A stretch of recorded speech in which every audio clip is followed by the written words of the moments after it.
And we are live. Welcome back to Takes by Fans. We got a great show for you today. As always, we are live every single day at noon Eastern. If you want to watch live, head over to our website, takesbyfans.com/watch. If you want to watch but not live, head over to our YouTube channel, Takes by Fans. We post all of our shows and clips of the show there on a daily basis. And if you just want to listen, we are on podcasting apps, Spotify, Apple Podcasts, Google Podcasts, iHeartRadio. So however you want to watch or listen, we've got you covered multiple ways.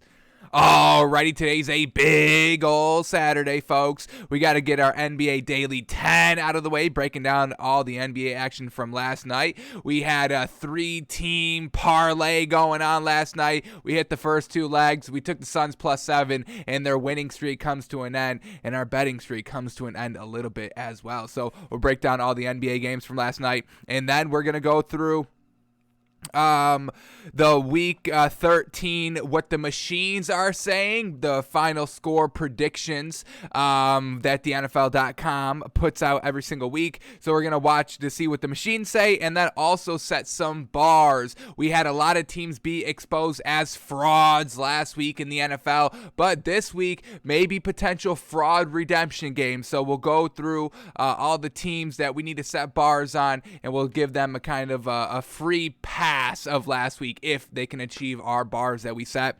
And then we'll also kind of play around with the playoff machine as well today, seeing who could potentially get a playoff spot by the end of week 13 and how the results of the week 13 matchups will shake up the overall playoff seeding. So we've got a lot to go over today. Let's put 10 minutes on the clock and get the show rolling.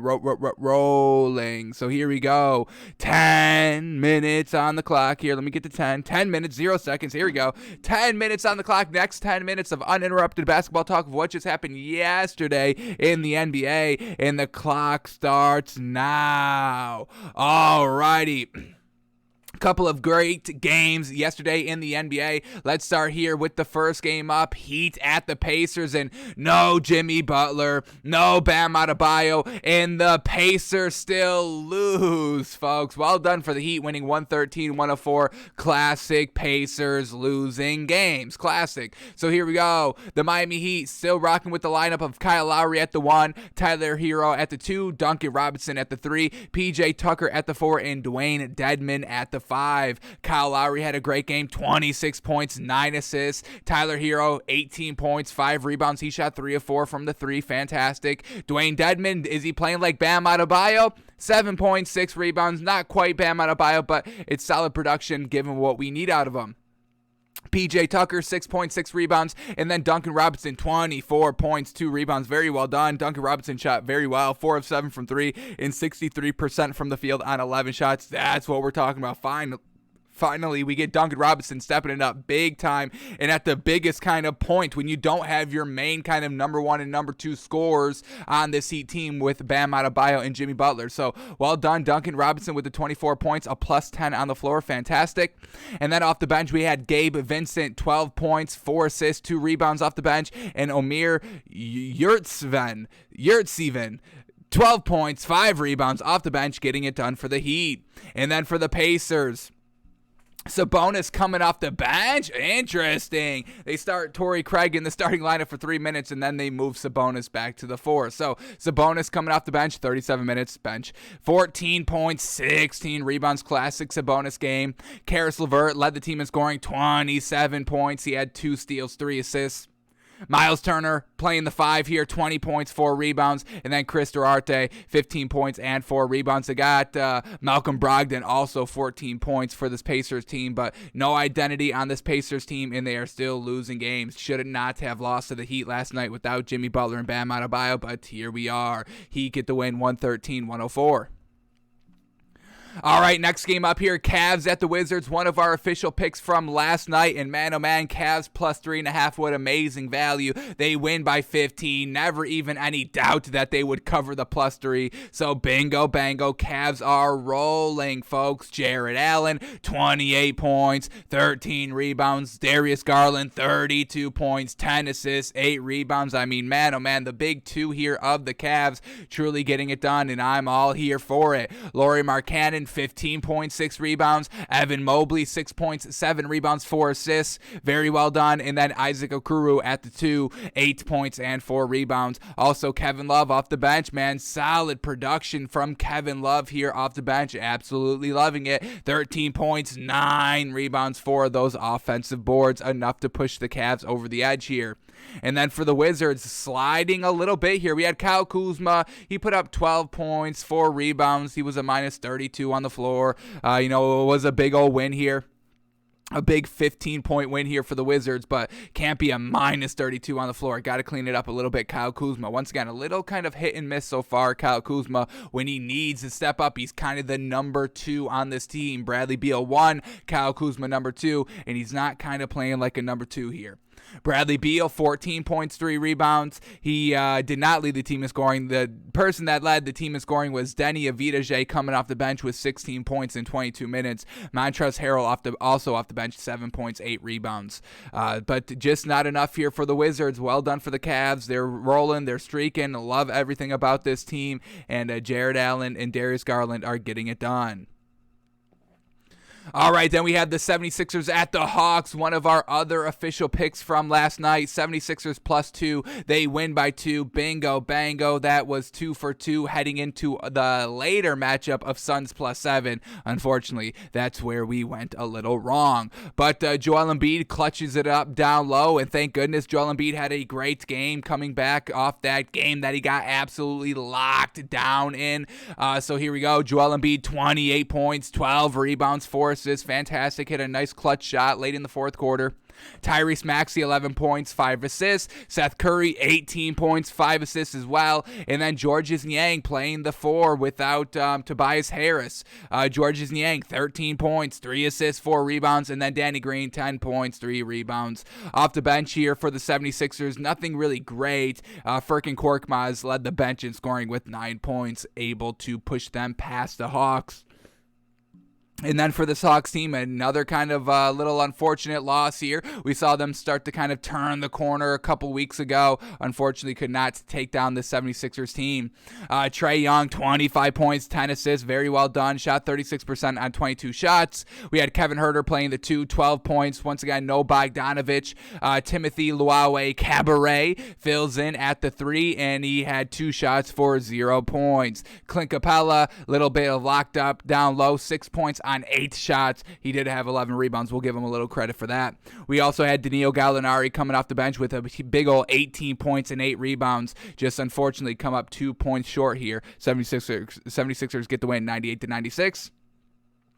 All right, then we get the Timberwolves at the Nets, and very well done for the Timberwolves, keeping it close here, but the Nets do squeak out the win, 110-105. The big 3 of the Timberwolves was not the big 3 last night because they did not have Karl Anthony Towns. We had 2 of the 3 here. D'Angelo Russell, 21 points, 11 rebounds. We had Anthony Edwards, 19 points, 4 assists, 3 rebounds. He only shot 1 of 7 from 3, a little bit of a lackluster night by him. And then they had Naz Reid filling in at the 5 here for Karl Anthony Towns. He had 19 points and 7 rebounds. And we'll also shout out to Jared Vanderbilt, 10 points, 15 rebounds. Off the bench, also, we had Malik Beasley with 18 points and 4 rebounds for this Timberwolves team. Unfortunately, come up just a tad short here because Kevin Durant does Kevin Durant things. 30 points here, 10 rebounds, 6 assists. He shot 50% on 18 shots. We also had James Harden, 20 points, 9 assists, 7 rebounds, getting it done in every facet of the game. And then Patty Mills, folks, the best plus-minus on the floor last night, a plus 15, 23 points while shooting 53%. Patty Mills, folks, absolutely getting it done here for this Nets team. And then LaMarcus Aldridge in the starting lineup, 13 points, 5 rebounds. He was a plus 8 on the floor. Man, oh man, this Nets team, they're getting it done without Kyrie Irving, and Patty Mills definitely deserves a lot of credit. Obviously, Kevin Durant and James Harden deserve the most of the credit here, but they were kind of missing that kind of third option. And Patty Mills, ever since they've been putting this man in the starting lineup, he's been getting it done consistently as heck, and last night was no different. So well done for the Nets getting the win, 110-105. All right, then we get the Magic at the Rockets. Rockets win by 2 here, 118-116 over the Magic. Who got it done for the Rockets? Well, no Daniel Tice, so obviously they win the game here. Daniel Tice did not play on the coach's decision. Very, very smart coach out here for this Rockets team. But we had Eric Gordon led the team in scoring, 24 points. We had Christian Wood, 20 points, 14 rebounds. We had Kevin Porter Jr., only 8 points. He had 6 assists. And then Jashawn Tate, 15 points, 7 rebounds off getting it done there. And then for the Magic, Cole Anthony tried his damnedest. He led the team in scoring. No surprise here. 26 points, 7 assists. Unfortunately, just not enough. I mean, actually, the starting lineup here got it done for the Magic last night. Really solid performances all throughout. Gary Harris, 11 points. We had Mo Bamba, 15 points, 6 rebounds. Wendell Carter Jr., 10 points, 16 rebounds. And then Franz Wagner, 17 points, 5 assists, and 5 rebounds. And then also a great bench performance from Terrence Ross, 18 points. And also Chuma Okeke, 9 points and 7 rebounds. Unfortunately, just come up 2 points short right there, losing to the Rockets. Then we get the Pelicans at the Mavericks, and the Pelicans get the win here, 107-91. Brandon Ingram, 24 points, 12 assists, 8 rebounds. Absolutely fantastic game. Jonas Valanciunas, 14 points, 11 rebounds. And then Devontae Graham, 13 points at the 1. Also, Willie Hernandez-Gomez, 12 points, 14 rebounds coming off the bench here. And then for the Mavericks, what went wrong? We had Luka Doncic, 21 points, 7 assists, 10 rebounds. He didn't shoot well, 0 of 6 from the 3 and 35% on 20 shots. Also, no Kristaps Porzingis last night. Truly hurt the team. But we had 7 minutes of Boban Marjanovic coming off the bench here, which we absolutely love. 4 points on 4 shots, 3 rebounds in only 7 minutes. Play that man even more. We are still begging for them to do that. They're not doing that. So, Pelicans get the win, 107-91. Then we get the Celtics at the Jazz. Celtics lose 137-130 over the Jazz here. Who got it done for the Jazz? Well, it was everybody in their starting lineup. Mike Conley, 29 points, 7 assists. Donovan Mitchell, 34 points, 6 assists. Rudy Gobert, 18 points, 12 rebounds. Royce O'Neal, 12 points, 10 rebounds. And Bojan Bogdanovic, 16 points. That is our 10 minutes, but we've still got more to cover, so let's keep chugging along here. Off the bench, nothing fantastic. We had Jordan Clarkson, 11 points on 13 shots. Classic Jordan Clarkson. We had Hassan Whiteside, 2 points, only 3 rebounds. And then Rudy Gay, 6 points, 4 rebounds. So, the second unit, the second starting unit here for this Jazz team that we like to call it there because they're so deep coming off the bench here. They didn't have that great blowout performance, but it was just enough to get them the win there.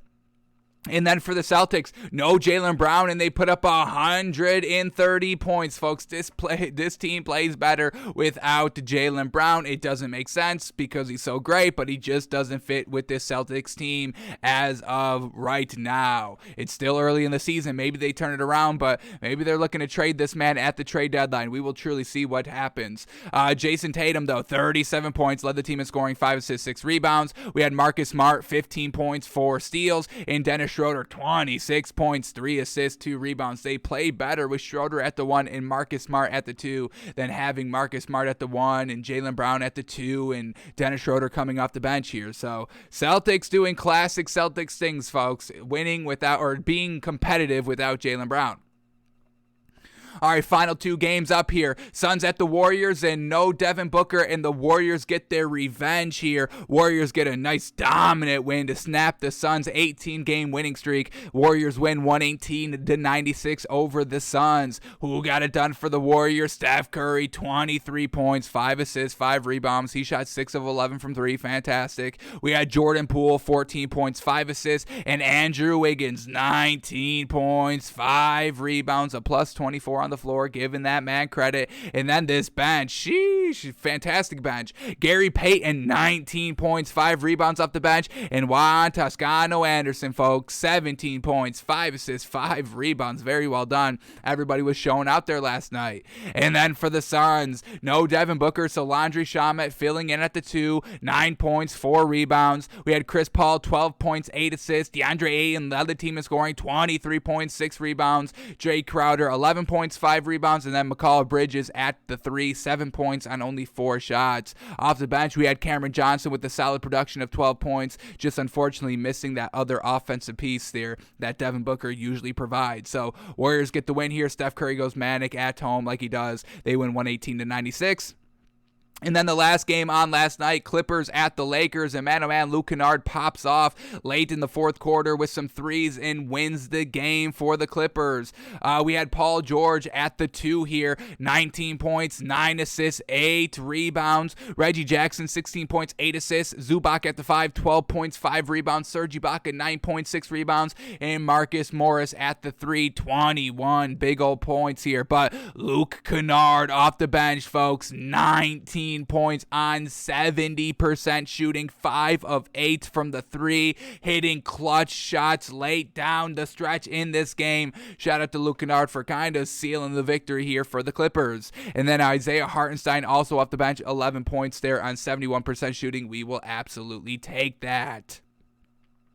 And then for the Lakers, coming up a little bit small here, folks. LeBron James, 23 points, 11 rebounds, 6 assists. He shot 2 of 8 from the 3, 39% on 23 shots. Not the best. We had Anthony Davis led the team in scoring, 27 points, 10 rebounds. Dwight Howard playing the 5, 6 points, 5 rebounds. Russell Westbrook, 10 points, 9 assists, 2 rebounds. And he only took 8 shots, only had 2 turnovers, folks. So Russell Westbrook still getting it done and still being a positive asset for this Lakers team. Malik Monk had 20 points, 2 steals, 2 assists, 4 rebounds. He had a great night. Unfortunately, just come up a little bit small. Also, let's shout out Carmelo Anthony, 13 points, 5 rebounds. Could not close out the game down the stretch right there. And the Clippers get the 4-point win, 119-115 over the Lakers.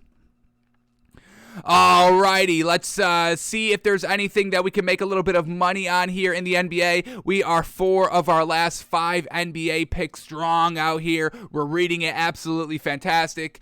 We just took the Suns +7 last night because, we were going to give them a little respect without Devin Booker, and obviously they kind of, still need Devin Booker a little bit. So that is now noted, and we will not make that mistake again. But let's see if there's any great value in tonight's action. We've got Nuggets at the Knicks. Nuggets +2.5 here. Knicks -2.5. We're not betting on this Nuggets team anymore ever since Michael Porter Jr. is done, so we'll stay away from this game. Not ready to bet the Knicks either quite yet. We get the Bulls at the Nets. Bulls +2.5. Nets -2.5. Nets on the back-to-back. Let's see if everybody's good to go here for the Bulls. We get Kobe White out and Javonte Green out. And then for the Nets, still Joe Harris and Kyrie Irving still not able to play. We'll stay away from this one. Not ready to quite bet this Bulls team against the upper echelon here in the NBA. We'll see how the Nets respond on a back-to-back. All right, then we get the Heat at the Bucks. Heat +6, Bucks -6.5. Let's see, is everybody good to go here for the Heat? Jimmy Butler is still out. Bam Adebayo is still out, and Markieff Morris is out. For the Bucks, we get Brook Lopez is still out. Giannis is a game-time decision. So without knowing what Giannis is up to, we'll stay away from not taking the Heat +6. Not having Jimmy Butler and Bam Adebayo, and on the back-to-back, that is a recipe for disaster. If Giannis was truly playing, we'd swallow the 6.5 here for the Bucks. Let's quickly see if NBA Fantasy Labs has any new information up here. What do we got here for the Bucks? Come on, nothing new. Okay, all right. Let's keep going here. We got the Grizzlies at the Mavericks. Grizzlies +5.5. Mavericks -4.5. Let's see, is Kristaps Porzingis good to go in this back-to-back here? He is a game-time decision. For the Grizzlies, John Morant is out, so we will stay away from betting on them. We get the Spurs at the Warriors. Spurs +8.5. Warriors -8.5. Warriors on the back-to-back. We will not bet them. And the Spurs, we will not bet them because they are not a good team. We get the Celtics at the Blazers. Celtics -1.5. Blazers +1.5. Okay, interesting. Let's see the ins and outs here. Jaylen Brown, a game-time decision. I'm assuming he does play tonight. And Damian Lillard still out in his replacement a little bit. Anthony Simons out as well. So not betting on the Blazers. Nothing great there. And then the Clippers-Kings. Clippers on the back-to-back. We're not going to bet them. And the Kings are a bad team. So nothing great here. If Giannis is playing, I take the Bucks -6.5, but that's only if he's playing. So maybe wait a little bit till that information comes certain. And then hopefully the line doesn't drop too much. Alrighty, so we are going to stay away from making any official picks here today in the NBA, which is fine because, we've got college championship football on tonight, folks, or all on today. We've got one game going on here. It's still 0-0, 5 minutes into the game. Baylor at OK State. What is that, the Pac-12 championship?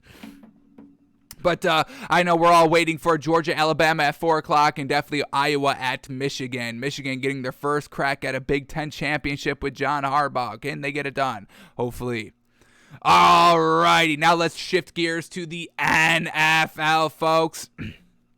And let's head over to our favorite video to watch, which is the Week 13 NFL game picks and win probability. What are the machines saying is going to be happening this week? Do they agree with our picks? Are we totally off from what our picks are saying? Do they side a little bit more with Vegas? So we'll see what the machines are saying. And then also, as we're going and talking through all these matchups, we just had a ton of fraud teams exposed last week. The Rams, the Vikings. Let me get the full list of potential frauds up here. Not the Eagles. We called them frauds, but then we retracted our statement, and now we're back to betting them -7 this week.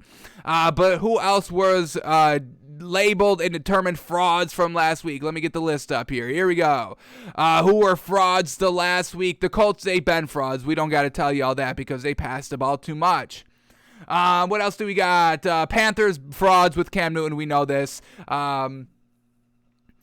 Steelers, they weren't even close to not being frauds, so we don't got to worry about them. Oh, the Chargers, big frauds here, losing to the Broncos, offense struggling. Chargers officially labeled frauds last week. We had the Rams getting blown out in this game. Yes, final score, only one possession, but at the end of the day, they were not doing anything great all game. Rams officially frauds. Vikings officially frauds, still turning over the ball. Those three teams truly officially labeled frauds. So we'll see as we progress through this video right here and talk through the matchups. We will set bars for the fraud teams to try and win their way back into our good graces to be not fraudulent teams.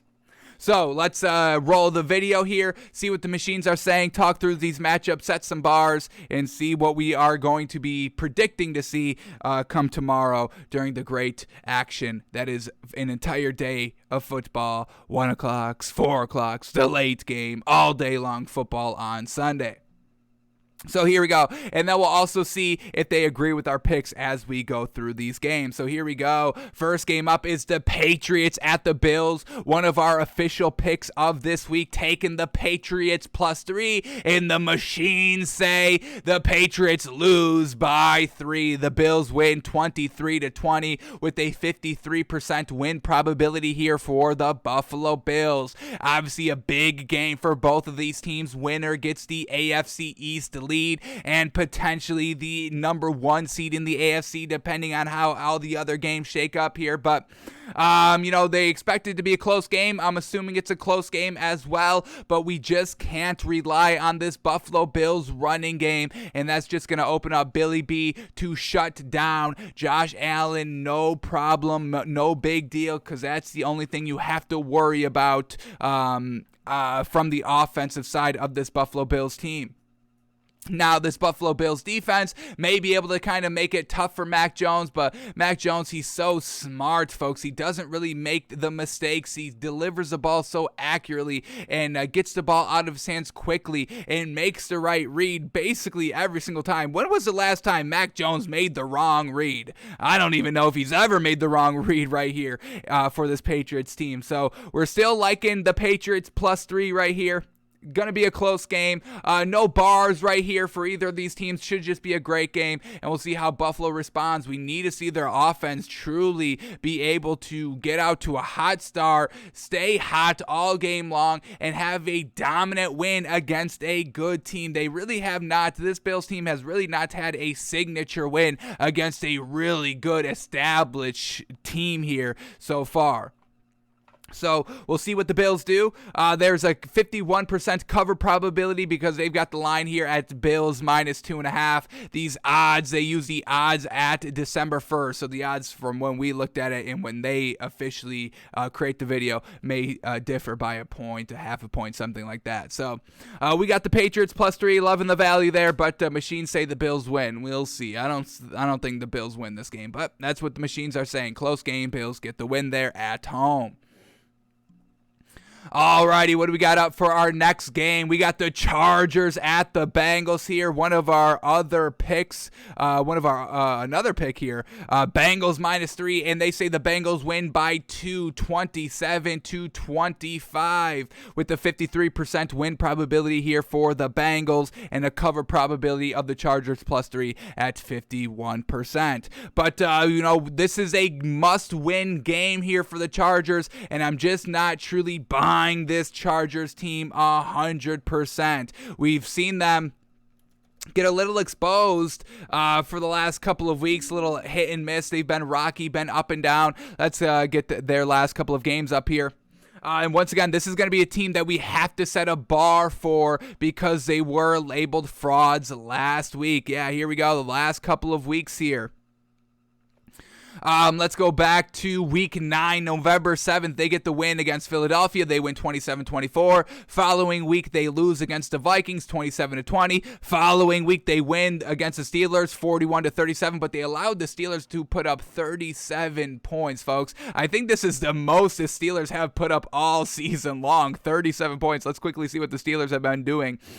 Game 1, 23 points, then 17 points, then 10 points, 17 points, 27 points, 23, 15, 29, 16, and then the 37-point game. And then the game right after the 37-point performance by the Steelers, they only put up 10 against this Bengals team. So we know this Bengals defense is very, very good. We just brought up the stat yesterday when we made the official pick that the Bengals and the Chargers have given up the same amount of yards this season, 3,800 yards given up so far, but the Chargers have given up 70 more points than the Bengals have. So this Bengals defense is the real deal, where this Chargers defense isn't really that great of a defense. They let you score on them because they like to kind of go tit for tat, toe for toe scoring. We've seen these big high scoring games against the Browns, 47-42, against the Steelers, 41-37. That's really where the Chargers are a little bit more comfortable in playing,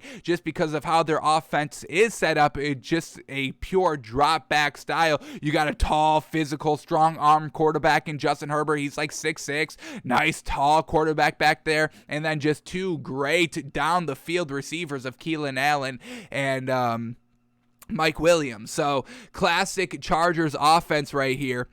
So let's see what they've been doing offensively for a bar. Well, first of all, they got to get the win. I mean, that is truly the big thing here for the Chargers to prove that they are the real deal. This is a winnable game. Chargers, Bengals, both kind of, upper tier 2 teams. Bengals truly looking to be kind of classified as a tier 1 team. And definitely last week, they definitely showed that, beating the Steelers and how they did that, and just how this offense has been continually rolling all year long, with Joe Burrow coming back from the injury and Jamar Chase being the rookie and all that, and this defense just getting better week by week by week by week. But back to this Chargers team, we've got to see the win. Definitely got to see the win. Score won't really matter. We just have to see the win. Winning is the most important thing here by the Chargers. And then just an offensive performance. I don't really want to see any turnovers. Look at, they have basically a turnover in half of their games here. Game 1, 1 interception. Game 2, 2 interceptions. Then they go on this nice little 3-game winning streak without turning over the ball. Against the Chiefs, 4 touchdowns, no picks. Against the Raiders, 3 touchdowns, no picks. Against the Browns, 4 touchdowns, no picks. That's what we need to see kind of again. 3 touchdowns by Justin Herbert.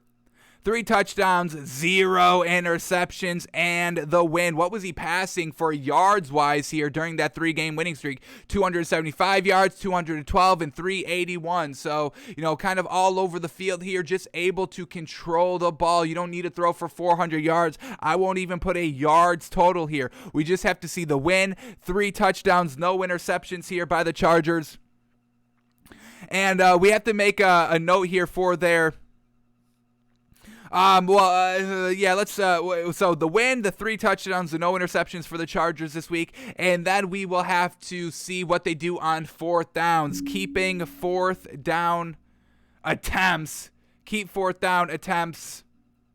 in check, I would say. We'll have to break down the game on Monday to truly kind of, go through their 4th down attempts if they have any at all. We know that Brandon Staley is a little aggressive overall as a head coach there, loves to go for it. So we'll kind of play those by ear and see where they came and when they came and should they have gone for it and did they pick it up, did they not? So we'll evaluate the 4th down attempts, but got to keep it in check. Don't want them to go crazy. But the overall bar here for the Chargers this week, obviously winning, but then getting back to turnover-free passing football with Justin Herbert like we know he can do. That 3-game stretch right there of no interceptions results into a 3-game winning streak. I mean, because ever since that winning streak, they had loss, win, loss, win, loss. So 2-4 out of that ever since that 3-game winning streak when they weren't turning over the ball. That's what we're looking for. 3 touchdowns, no interceptions, and the win by Justin Herbert and keeping the 4th down attempts, keeping them in check. And truly only going for it when you know you can get it, and taking the points when you can't get it. So we'll break down the 4th down conversions and attempts if they have any. But I'm still taking the Bengals here, folks. I don't know if this Chargers offense is good or not. They've been exposed over the last 6 weeks. Like we said, 2-4 in their last 6. We'll see if they can get back to it or if they will continue to be frauds. You get one chance at it. We're giving teams second chances this week of not being called frauds. But so far, this Chargers team is frauds. So they predicted the Bengals win 27-25. All right, what do we got up here for this next matchup? What do we got? All right, here we go. Come on. All right, here we go. Ravens at Steelers, another one of our picks here. We are taking the Ravens minus 4.5 points, and NFL.com and the machines agree that the Ravens do win 24-21. Don't cover the 4.5 points here, but a win probability of 54% and a cover probability of the Steelers at 51% because they are +4 at the time of this video. We got it at minus 4.5, and I believe the line has not changed at all here for the Steelers game. It is still Ravens minus 4.5, Steelers plus 4.5, but still loving this Ravens team. The Steelers, we're not going to set a bar for the Steelers team. This is not a good team overall. And even if they have one good overall offensive performance and they beat this Ravens team, it would be an outlier. It'd be a one and done, a one-hit wonder. We don't see anything consistent here with the Steelers team. Nothing consistent rushing-wise, nothing consistent passing-wise, and definitely not anything consistent winning in point total-wise. So the Steelers team, I don't see them doing anything here against the Ravens defense. Don't care that the Steelers are home. Don't care that this is a divisional showdown and all of that. I'm still buying this Ravens team bouncing back from their 4 interception performance by Lamar Jackson. So they say Ravens get the win, but don't cover the spread. I don't think the Steelers can put up 21 points, honestly. I don't see that happening. In the Steelers defense, it's an okay defense. It's nothing great. It's nothing trash. It's a mediocre, maybe a slightly, maybe even less than mediocre, below average-ish. All right, next matchup up here, Cardinals at the Bears, and they're predicting the Cardinals win 26-17 with a 68% win probability. Wow. We're not picking this game here. We're staying away from this spread overall here, but they say the Cardinals cover with a 51% cover probability of them being minus 8 points. And I believe this line has come down a little bit. I want to say it's like Cardinals -7, -7.5. So let's quickly refresh these lines real quick. And the Cardinals are -7.5, so a little bit of a half a point drop, a little bit of a different spread according to DraftKings. But, yeah, Bears putting up 17 points. I think they're still rocking with Andy Dalton out here. I think they're going to kind of, make sure Justin Fields is 100% A-OK to head back out there. But, once again, the Bears did nothing on Thanksgiving Day. That was the game to truly put your foot down and say, hey, we're a good team. They didn't do that. You're not going to be able to do this against this Cardinals defense. So, Cardinals are predicted to get the win here. Doesn't matter whatever the Bears do, it won't really change our thinking about them unless they truly blow out the Cardinals and everything looks great, but I doubt that happens. So machines say the Cardinals win. We agree, and they also cover the spread. Love to see that. All right, next matchup here is the 49ers at the Seahawks. They predict the 49ers win 24-20 with a 55% win probability here for the 49ers and a cover probability of 52% for the 49ers being -3 points. The Seahawks team, just nothing great. Once again, no bar for the Seahawks team because they are frauds. They are truly legitimate frauds in this league. Offense can't do anything over and over and over again. They're not getting DK Metcalf the ball, and then the offensive coordinator's like, yeah, we should probably get him the ball. Like, yes, you're the guy not getting him the ball. Jeez Louise. So it's a little bit too little too late for the Seahawks team, man. What do we got? 3 wins still? Don't think, even if they win out, it's going to be real tough for them to make the playoffs. This 49ers team streaking a little bit. Jimmy Garoppolo getting it done. We like Jimmy Garoppolo being the quarterback. The 49ers defense getting better week by week here. And I just don't see this Seahawks team doing anything offensively. Machines say the 49ers win. We agree, folks. We agree with that. All right, then we get the Broncos at the Chiefs, and they say the Chiefs win 28-20 over the Broncos with a 60% win probability for the Chiefs and a cover probability of 52% for the Broncos being plus 10 points. They're giving a little credit to this Broncos team. The machines are saying that they keep it a little competitive right here, only losing by 8 points, but also putting up 20 points. That's pretty good for that Broncos team. Let's see what the spread is at. It is at 9.5 here. Chiefs -9.5. Broncos plus 9.5. We'll see if this Broncos team is the real deal. We're going to set a bar for this Broncos team. They had a good win last week. Let's get this up here quickly. Denver Broncos. Here we go. All right, this Broncos team, here we go. Going to set a bar for them to see if Teddy Bridgewater can put up back-to-back good performances out here. Ended up beating the Chargers last week, which is a good win. It proves that the Chargers are frauds. This Broncos team so far at 6-5 in the middle of the pack, still vying for a playoff spot. And we're going to, play around with the playoff machine in a couple of minutes after we're done with this segment to see if this Broncos team can, are they in the playoffs right now? Let's quickly check. Not quite, but potentially trying to get that 7th seed with the win here this week. We'll see how they do it.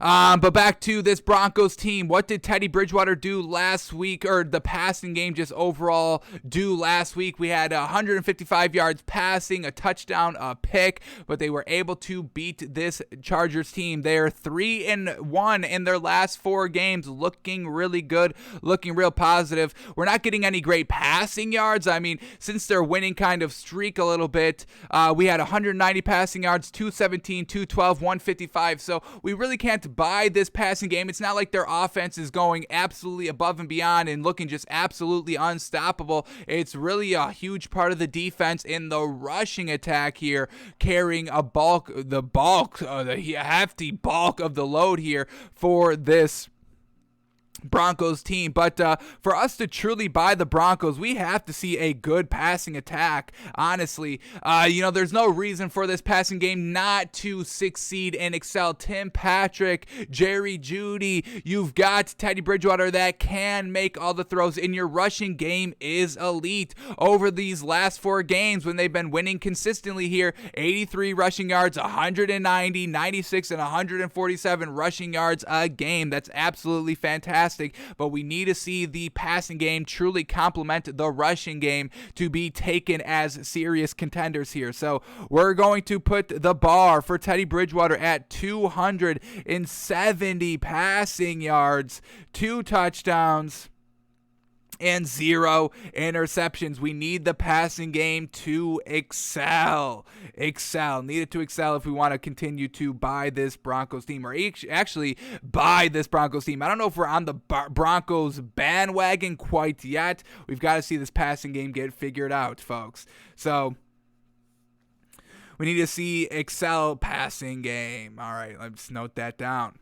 All right, so we'll see what this Broncos team does this week, if they can win back-to-back games and make it a little bit easier for them to get into the playoffs by winning this game against the Chiefs. It's going to be a tough one on the road against the Chiefs. We'll see what they can do.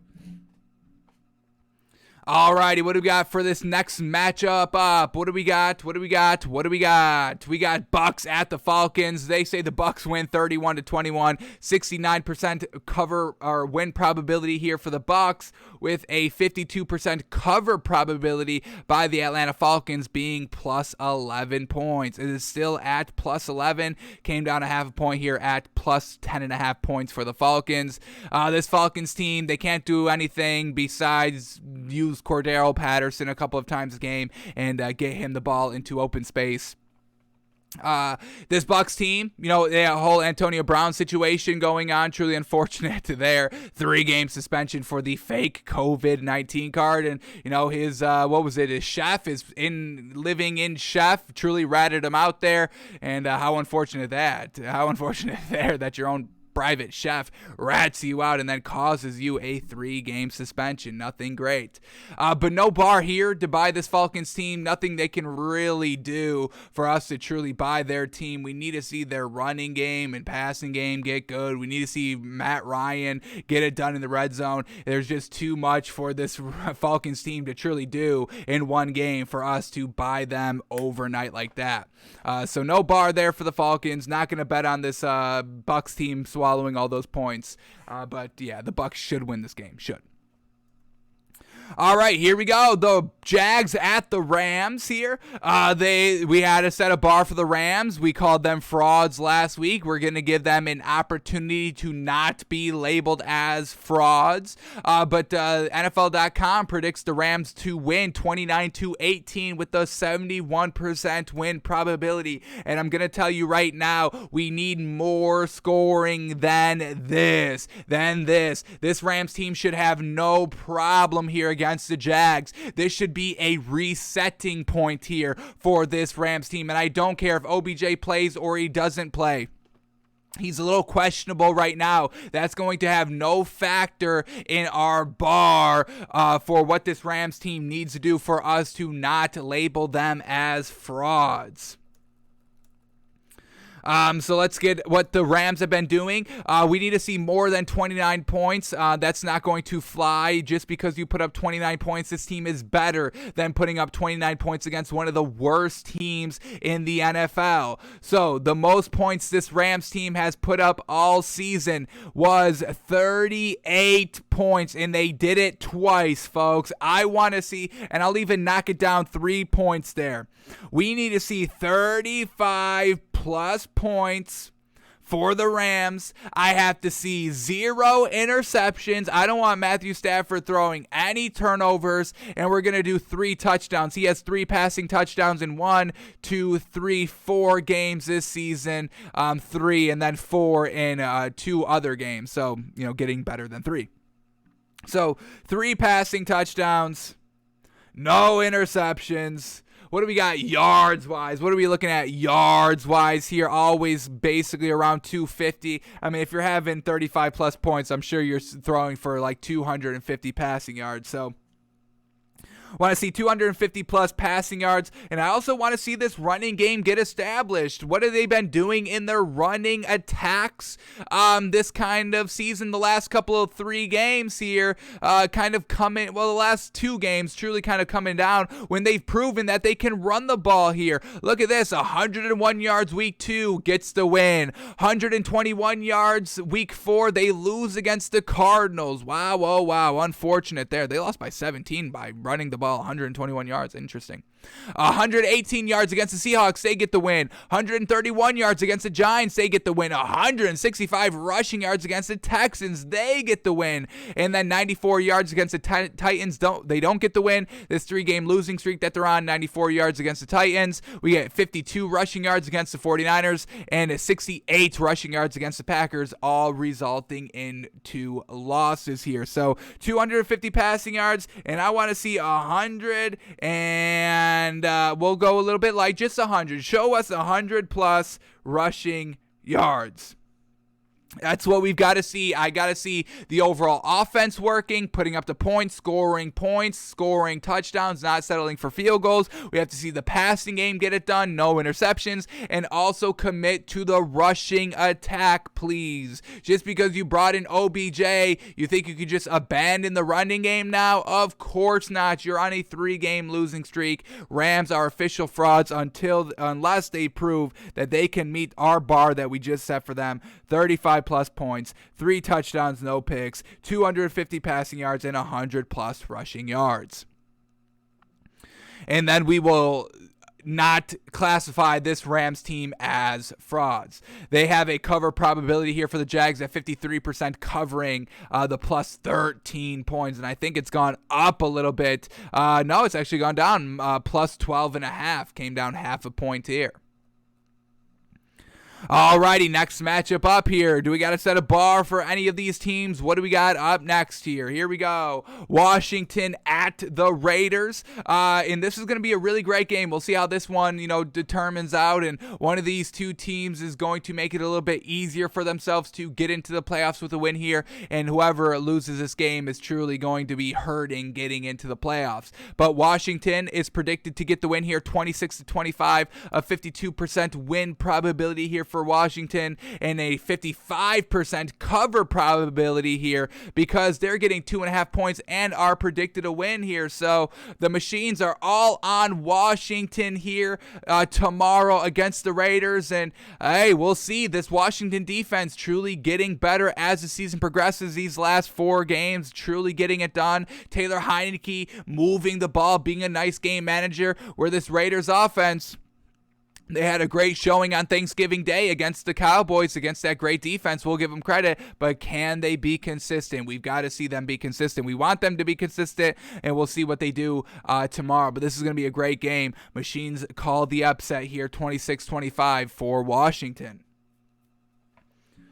Alrighty, next matchup up here. What do we got? Machines, what are they saying? Here we go. We got the Colts at the Texans. They predict the Colts to win 28-17, a 71% win probability here for the Colts, in a cover probability of 52% for the Colts. We also took this Colts minus 9.5, and it's right on, what do we got? 11-point win here predicted. So machines agree, they cover, they win, no problem here. We're not going to set a bar for the Colts here on this game because we still expect them to pass the ball highly on this Texans team, and for this game, we can green light the passing game. We don't want to see the passing game, but against this Texans defense gives up the big plays. Even in their first meeting when the Colts won 31-3 earlier this season, it was because of the Colts going down the field deep and taking those shots,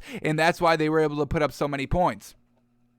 So we won't set a bar here for the Colts. We would like to see Carson Wentz not throw the ball that much, but against the Texans team, you can and you should be throwing the ball. So Colts get the win here, 28-17. They cover the 9.5. Loving what the Colts are bringing to the table here. This Texans team, they're just not good piece-wise offensively. They don't have the pieces to consistently intimidate any team and win and move the ball, anything like that.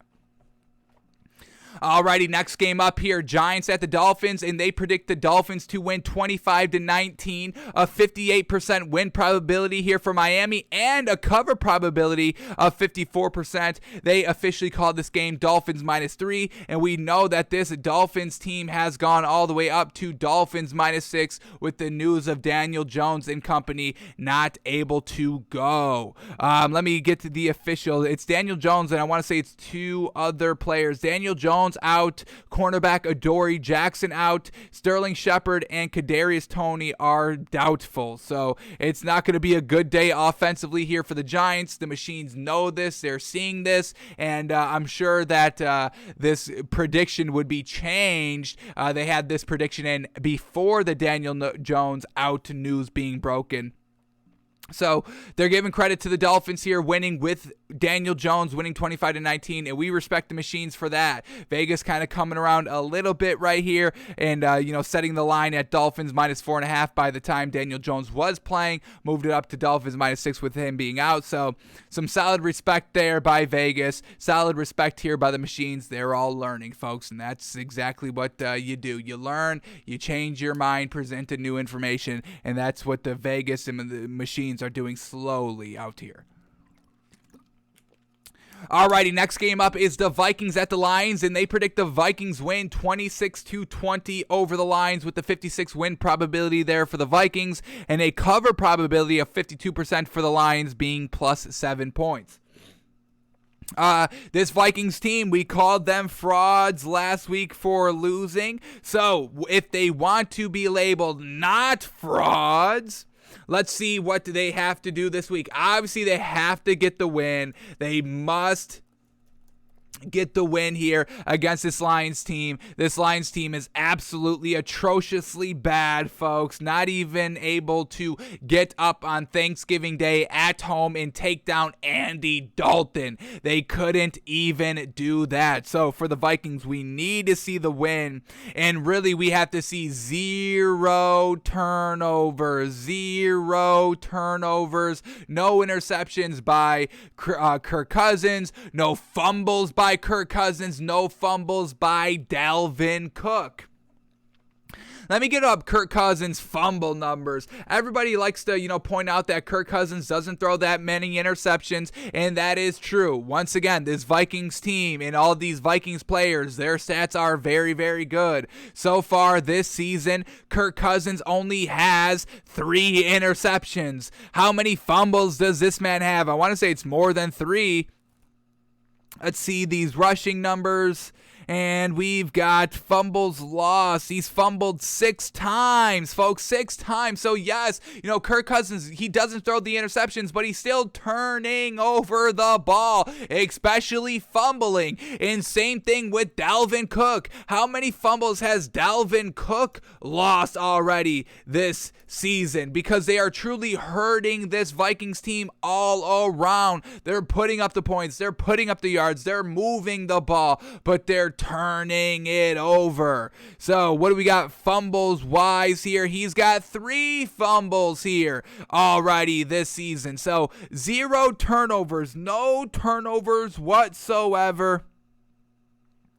Not even a muffed punt, nothing like that. We've been tracking the Chiefs turnovers, and we've been wanting to see this Chiefs team also with this same kind of bar of no turnovers. And, they had a no turnover game, and then the following game they had 1 turnover, and it was kind of a muffed punt. I mean, we kind of gave the Chiefs the break there. We gave them a benefit of the doubt here, but I don't even want to see a muffed punt here by the Vikings. 0 turnovers. Win, 0 turnovers, and they will be labeled no longer frauds for the time being until they start to turn over the ball again. So, and this isn't going to be like a 1-week process for this Vikings team. If they have no turnovers here this game, that's great, and they hit our bar, and we'll buy them a little bit more. But we truly need to see kind of like back-to-back games, 3 games straight here of not turning over the ball. So we'll see what the Vikings do here, but you got to start somewhere. No turnovers this game, it will start to buy you a little bit more.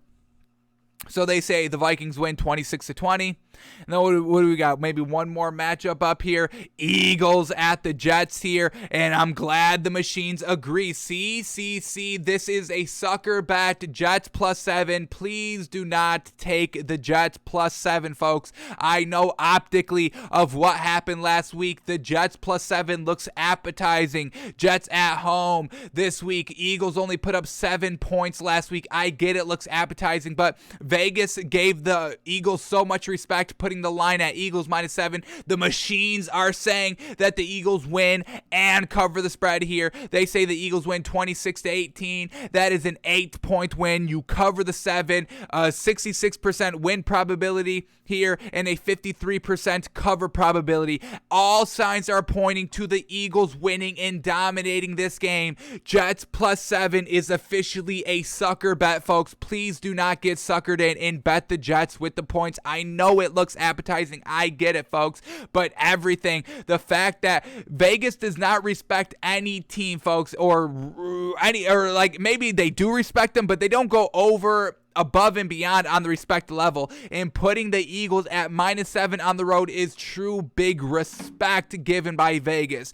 Please do not take the Jets +7. It is a trap. It is a sucker bet, folks. Let's re-update this line right here and see what it's at.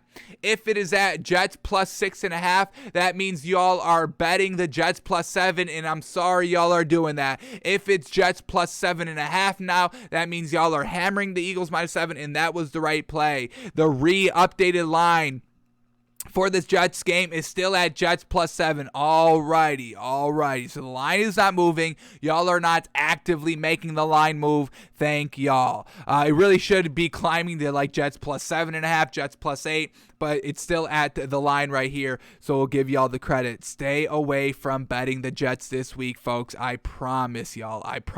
Y'all can learn. We say it all the time. You can learn so much from the spread, and this is just a glaring red alert, and everybody is kind of agreeing, folks. Vegas, the machines, and us are all agreeing, and when we say that, when all of the minds, the powerful big IQ minds of Vegas and the machines, artificial intelligence being fed all the information, and then us as well, when we're all agreeing, I don't think we ever miss when we all agree, folks. So Jets +7 is truly a trap sucker bet. Alrighty, now let's head over to the playoff machines. Now that we've kind of got the input from the machines, seeing what they're saying and seeing how these games are maybe potentially going to be played out here, let's head over to the playoff machine and see how these standings in the playoff picture are going to change based on what we think is going to happen on Sunday's action. So we'll go through, we'll pick the winners of all the games, see how the playoff picture has shifted, and then we'll go and kind of, play around with some outcomes. We'll see if, who's going to stay, if this happens and this happens, doesn't happen, and all that. And we'll also see if the Dolphins can start to get into the playoffs here. We know they're making a strong little push. They have an easy schedule to end the season if they win out. So we'll see if these teams that kind of had no shot a couple weeks ago have a little bit of a shot, and if they can even start to get into playoff picture this week in the wild cards. So let's start picking some winners and see how this playoff picture starts to change. But let's quickly refresh what the playoff picture is as of this moment. So here we go. In the AFC, the Ravens are the 1 seed at 8-3. The Patriots are the 2 seed at 8-4. The Titans are the 3 seed at 8-4. The Chiefs are the 4th seed at 7-4. The wild cards belong to the 5th seeded Bengals at 7-4. The Bills are the 6th seed at 7-4, and the Chargers are the 7th seed at 6-5. And then in the NFC, the Cardinals are the number 1 seed at 9-2. The Packers are the 2 seed at 9-3. The Bucks are the 3 seed at 8-3. The Cowboys are the 4th seed at 8-4. The Rams are the 5th seed in the wild card at 7-4. The 49ers are the 6th seed at 6-5, and the Washington football team is the 7th seed at 5-6. Wow, oh wow. So let's start clicking the winners for this week's action and see how these playoff pictures and ordering changes. So here we go. First matchup up, Bucks and the Falcons. And once again, no chance that the Falcons win this game. Bucks will be able to get it done offensively, defensively, no problem. They get the win, and they will currently stay at the 3rd seed, but we'll see what happens with the Cardinals in Green Bay game. Well, speaking of the Cardinals game, let's pick the Cardinals winner. Next game up here, Cardinals at the Bears. And once again, no chance for this Bears team to win this game. Offensively, defensively, it's all bad here by Chicago's head coaching-wise. Big bad here for the Bears. So Cardinals get the win, and they keep the number 1 seed. Then we get the Chargers at the Bengals. Man, oh man, this is going to have big playoff seeding implications here. But we're going with the Bengals with the win. Just don't think this Chargers team is ready to compete consistently offensively in their defense. Like we said, they just give up so many points. They should not be giving up as many points as they have been giving up. And this Bengals team has no problem scoring the ball. We see it every single week. So definitely saying the Bengals win. And because the Bengals win, they keep the 5th seed. And just because the Chargers lose, the Raiders enter the 7th seed. We'll see if they keep it when we get to their matchup, though. All right, then the next matchup up here, we get the Vikings at the Lions, and we're going to predict the Vikings win this game. And with the Vikings win, they get to that 7th seed over Washington, but we still have to predict Washington's game. All right, then we get the Colts at the Texans. We're going to predict the Colts win this game, and they will still not be able to get in the playoff picture as of quite yet. We'll see what happens with if some of these other teams loses, but the Colts winning by themselves is not enough to put them in the wild card spot. All right, then we get the Giants at the Dolphins, calling the win here for the Dolphins, and just winning alone is not enough for the Dolphins to crack the playoffs. But we'll see what happens when we can play around with it. All right, then we get the Eagles at the Jets, calling this one for the Eagles. Can the Eagles get in the playoff picture? We knew they could last week, but unfortunately winning is not enough alone here for the Eagles. They may need a little bit of help, and we'll play around with all these winning matchups in a minute when we're done picking the base games. All right, we get Washington at the Raiders, and this is going to be a close game right here. I wanted to stay away from this game in our official picks. No great value either way. Spread-wise, it's Washington plus a point, Raiders minus a point and a half. So how we're going to predict this winner right here is we're going to use who they said in the game picks predictor with the machines were saying, and they said Washington would win outright and cover the spread. So we're going to say Washington wins the game, and with Washington winning, they reclaim the 7th seed from the Vikings. They keep the 7th seed, and the Raiders fall out of the 7th seed, and the Broncos get the 7th seed so far, but they still have to play the game. So Denver can get in the playoffs by really kind of doing nothing, but we've still got to predict the game. All right, then we get the Jags at the Rams. That's an easy one. Rams all day. They keep the 5th seed. We get Ravens at the Steelers, calling the win for the Ravens here. Don't believe in the Steelers offense at all, and they'll have troubles against this Ravens defense. Ravens keep the number 1 seed in the AFC. Then we're going to predict the 49ers beat the Seahawks. 49ers keep the 6th seed. We get the Broncos at the Chiefs. I like what the Broncos have been doing the last couple of weeks, but once again, the offense hasn't been putting up that many yards. I don't know if they're going to be able to keep up scoring pace against the Chiefs. We predict the Chiefs win, and the Chiefs will keep the 4th seed, and now we have officially the Colts getting into the playoffs at the 7th seed with their win, and the Broncos losing, all of that, the Chargers losing as well. And then we get the last matchup of the week, the Patriots at the Bills, and I'm calling the win for the Patriots, folks. I'm going to give it to this Patriots defense, locking it up, the Bills offense. And with the Patriots winning, they keep the 2 seed, but the Bills also stay at the 6th seed. So, based on all of our predictions, this is what our playoff picture is going to be look like heading into week 14. We got the Ravens at the 1 seed, the Patriots at the 2 seed, the Titans at the 3 seed, the Chiefs at the 4 seed, the Bengals at the 5th seed, the Bills at the 6th seed, and the Colts at the 7th seed. And then in the NFC, we got the Cardinals at the 1 seed, the Packers at the 2 seed, the Bucks at the 3 seed, the Cowboys at the 4 seed, the Rams still at the 5th seed, the 49ers still at the 6th seed, and Washington still at the 7th seed. So nothing changes here in the NFC playoff picture. Everything is the same. Is that correct? Washington was 6, right? Or the 7th seed, right? Yeah, I think everything was the same there in the NFC. So not much is going to really be changing totality-wise in the playoff picture. All right, so now that we've got kind of the baseline picks here, let's start to play around with some matchups and see what potentially could be happening here. So let's do this first one here. Let's predict that the Colts lose this week to the Texans and see if the Dolphins can get into the playoffs here this week or if they'll have to wait till next week. So here we go. We're going to switch it to Texans beating the Colts. And with that happening, the Chargers stay the 7th seed. So the Chargers, even if they do lose this week, they can keep the 7th seed with the Colts losing and the Steelers losing and the Raiders losing. If the Raiders win and beat Washington, with the Colts losing, the Raiders will get the 6th seed and the Bills drop down to the 7th seed. If the Steelers win and the Raiders lose, the Steelers will get into that 7th seed spot. If the Colts and Steelers win, it's to the Steelers. So it's going to be real hard for this Colts team to get in the playoffs. And if the Colts win and the Raiders win and the Steelers win, it's the Raiders getting that final spot. So once again, the Colts, man, are in a real tough predicament. They need to win and need major help. Same thing with the Dolphins. They can't even get into the top 7 quite yet.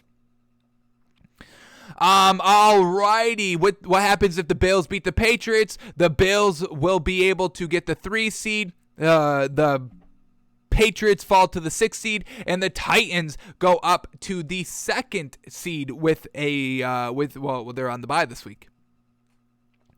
So, we know that this Bills-Patriots game is coming down to division lead here with the AFC East. What else can we do here? Chargers get the win. Steelers get the win. Raiders get the win. Colts get the win. Dolphins get the win. All the kind of we'll also say the Broncos get the win. What happens if the Broncos win this week as well? If the Broncos beat the Chiefs, the Broncos can get that division lead and get the 4th seed, and the Chiefs could be eliminated from the playoffs entirely this week. A huge matchup here for the Broncos. Holy moly. Wow. All right, let's reset some of these picks right here. If the Broncos beat the Chiefs with kind of all the other AFC teams losing, the Chiefs would get that 7th seed playoff. So the Chiefs can still lose and still be in the playoffs, but would drop to that 7th seed last wild card spot. And with the Chiefs and Colts both winning, it would be with the Colts winning and the Broncos winning, which means the Chiefs lose, the Chiefs would get the wild card over the Colts. All right, now let's start talking about kind of the NFC here. Let's see, can the Eagles get into the playoffs with an Eagles win and a Washington loss? It would be the Vikings getting in. What happens if the Vikings and the Washington football team loses? Do the Eagles get in the playoffs then? Yeah, so the Eagles can get into the playoffs this week. They need a win, and Washington and the Vikings both lose. Going to be tough for the Vikings to lose, given that they have to face the Lions this week. Alrighty, what else can we see here in the NFC? Can the Green Bay Packers get the 1 seed if the Cardinals lose? They can. If Green Bay's on the bye, but if the Cardinals lose, the Green Bay Packers will get the number 1 seed. But once again, the Cardinals are facing the Bears. Is that really going to be happening? All right, what happens if the Falcons beat the Bucs? Really nothing. They're still going to keep that division lead and still be the kind of number 3 seed. Bucs cannot get into that number 2 seed here with the Packers on the bye. So Packers can't lose. Bucs will stay the number 3 seed. Really, whatever happens, the Bucs will not leave that 3 seed this week. What happens if the Seahawks beat the 49ers? Then the 49ers fall to the 7th seed. What happens if Washington and the 49ers lose? Then it would be the 49ers at the 6th seed and the Eagles getting into the 7th seed. So there's still hope for some teams out here to get into the playoffs. Eagles looking to get into the playoffs here. They need a little bit of help with the win. Cardinals, number 1 seed, pretty much staying the same here. If the Ravens lose and the Patriots win, the Patriots can get the 1 seed, and the Ravens can actually fall all the way down to that 5th seed, with the Bengals taking the 2 seed here. Absolutely crazy. Alrighty, so now last thing, what happens if all the upsets happen? If everything gets real wonky here in the NFL, what will the playoff look like at that point? So if the Falcons beat the Bucks, if the Bears beat the Cardinals, if the Chargers beat the Bengals, that's the upset. If the Lions beat the Vikings, if the Texans beat the Colts, if the Giants beat the Dolphins, if the Jets beat the Eagles, if Washington beats the Raiders, that is the upset. If the Jags beat the Rams, if the Steelers beat the Ravens, if the Seahawks beat the 49ers, if the Broncos beat the Chiefs, if the Patriots beat the Bills, if all the upsets happen, we've got the number 1 seed in the AFC, the Patriots, 2 seed goes to the Titans, 3 seed goes to the Ravens, 4th seed goes to the Broncos, 5th seed goes to the Chargers, 6th seed goes to the Bengals, and the Bills are the 7th seed. And then in the NFC, the Packers are the 1 seed, the Cardinals are the 2 seed, the Bucks are the 3 seed, the Cowboys are the 4 seed, the Rams are the 5th seed, Washington's the 6th seed, and the 49ers are the 7th seed if all the wonkiness happens. A huge shakeup here in the AFC, not that big of a shakeup in the NFC if wonkiness ensues this week, folks. Alrighty, that is going to do it for us today. We're going to get out of here a little bit earlier than usual just so we can finish watching some of this great college football championship Saturday matchups here. We got Baylor at, who are they facing? OSU here for the big Pac-12, is that what it is? What is that score at currently? Let's get that up. What have we missed over the last hour and 10 since the game's been going on? Baylor's got a nice lead here, 14-3. We got any breaking news up on here? We got any breaking news going on around the leagues? What do we got? It does not seem like anything. So we will get out of here, folks. Well, let's go back to NBA Fantasy Labs. What do we have? Anything on Giannis? We got anything on Giannis? Does not seem to be any news on Giannis breaking. So we still are kind of still on the fence of taking the Bucks -6.5 tonight. Alrighty, folks, that's going to do it for us today. Thanks for tuning in. Thanks for watching. Thanks for listening. We are not live tomorrow, folks. Unfortunately, we'll probably be tweeting, so, stay around to our Twitter for all of our final kind of last-second best bets and all that. We will be tweeting, but unfortunately, we are not able to do the show tomorrow. So we are back Monday, folks, noon Eastern, breaking down everything that happened on Sunday. So enjoy the rest of the great football action in the college today. Enjoy the full day of football tomorrow, and we're back breaking everything down on Monday, making it all clear, making it all make sense, folks. Alrighty, folks, we're out of here. Thanks for tuning in. Thanks for listening. Thanks for watching. We're back Monday, noon Eastern, folks. Have a great one.